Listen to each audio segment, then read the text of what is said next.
Next up is Punjab Kings, who have never won an IPL. Like among the few teams who have never won an IPL, they didn't have an option. They would, if given an option, they would have wanted to retain Rahul. Rahul chose not to be with them.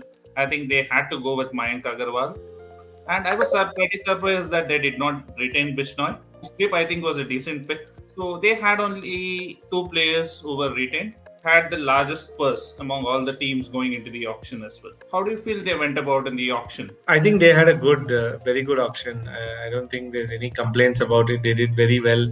They got the best kind of T20 players, if I may say so. They got a lot of hitters up there. The top 6, 7 is very aggressive. Good players who spin as well. So I think Punjab had a great auction. Something which you wouldn't generally associate with Punjab, but the only major player they missed was Ishan Kishan, and then they had to go heavily behind Livingstone because they kind of missed Ishan Kishan. So overall, again, no questions asked in terms of their strategy. It's a very, very good, sound strategy there. They got their hitters and a very impressive auction from Punjab. Again, very good first 11, slightly certain unproven players there. So, see, they could do what's in their control. They can't figure out how Odean Smith is going to perform or how Shahrukh Khan is going to perform. But what they can do is put the best 11 in the park for the captain to kind of do a lead and do a good job. So let's hope that Punjab have a great season and they make the playoffs this time. At least the process is right and they've set up a really, really good T20 team. And like on price points, right? Like if you look at Liam Livingstone, I think he played for RR last season, right? So how fortunes can change within one season, right? So what do you think of that price point? But like you did say like the squad is balanced, which I definitely agree with.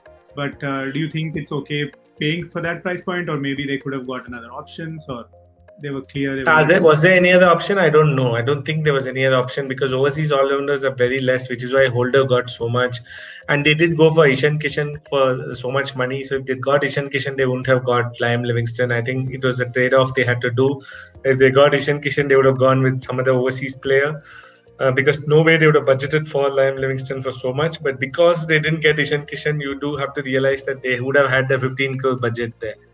For Liam Livingstone because they went up to almost 14-15 crores for Ishan Kishan. So when you do the math, the price point is not illogical. And two teams are chasing a player, the price is obviously going to get inflated. Doesn't mean the player is whether he's worth or not. We know this from numerous auctions. We can't just say that the price point is bad. The players is lucky to get that price point. They just have to not take it personally and not have pressure. I actually felt there were a couple of steals they got for, like from an Indian player standpoint, Sandeep Sharma and Rishi Dhawan. Yeah, very good. Sandeep Sharma, I really like a lot. I rate him pretty high.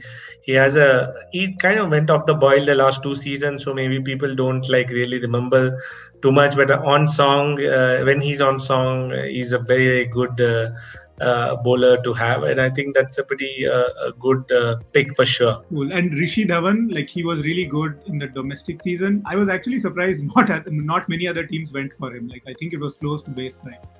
The only reason, Aditya, is because people have seen him. He's not someone new. People want to try someone new. People know what to expect of Rishi Dhawan. And maybe that's the only reason. But he's kind of improved his batting a bit. He started being a bit aggressive. But again, that's why the price points you see. Otherwise, it's not. Because of that, the price points are pretty low. People want to try some new guys. Right. Do you see any varying weakness in this particular squad? The backups are pretty ordinary, and also the players they're punting on requires a lot of things to come together. Liam is the key. If Liam Livingstone can perform, then that team looks deadly. But if he doesn't perform, then that team looks a bit weak because Liam, Shahrukh, Odean, all these guys are under a lot of pressure with the amount of money they're getting. So all those things matter. Money shouldn't come in between their performances.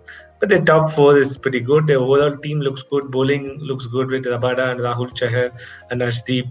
They have more or less things covered. But again, whether things fall in place, we have to wait and see. Captain this side, is it Dhawan or Mayank Agarwal?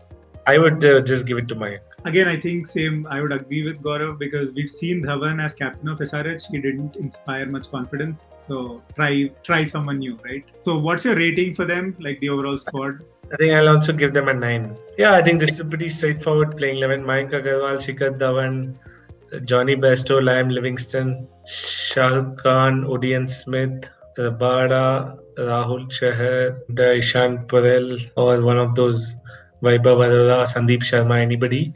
And you have one open all-rounder position, which can, based on conditions, it can go with either Harpreet Brar, which is most likely above. Maybe after SRK, you can put Harpreet Brar. I think he kind of walks in due to his last performances. This Got gives it. me Yeah.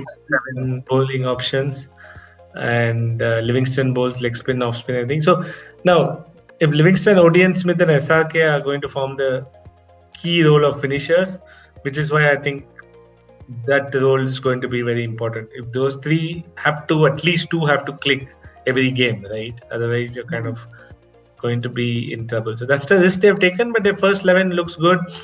Their backups are all pretty T20 players, so we have to again wait and see.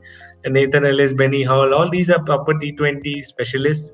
Whether they deliver in this difficult situations, we'll have to wait and watch. I think Bairstow also might not be available full season, right? Due to Yeah, in the beginning he the won't be available, so they'll have to figure out who's going to play that particular role. Yeah. No, Prabhsimran also I think he had kept a couple of times last season. So PS Prabhsimran Singh is another option who might open if Bairstow is not available or come at number 3. Yeah, So we'll have to see. And Mayank's captaincy is another talking point. We'll have to see if he's a captain, how he does. So there's some still some loopholes again from a performance point of view, no comments, but from auction strategy point of view, they did what they could.